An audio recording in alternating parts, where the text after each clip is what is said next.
These homemade sub rolls are ridiculously soft. Look at that texture. They're freezer friendly and they are ideal to make at the weekend. All we need to do is add some yeast to some warm water, give it a mix, sprinkle in a little bit of sugar, some olive oil, and then I just weighed out some Celtic salt here.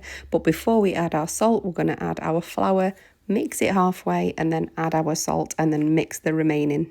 Then we're just going to leave it for half an hour, and then we're going to do 8 stretch and fold. We're just going to leave it for another half an hour, do an additional 8 stretch and fold, and then just leave it for an hour to proof. It's a great little job to do in between doing things in the house. When you're doing your stretch and folds, just work around the edge of the bowl, pull it into the centre, and then just continue. Dip your hands in some water if you need to stop it from sticking, and then you just pop it out onto a floured surface, and then we just divide it up carefully.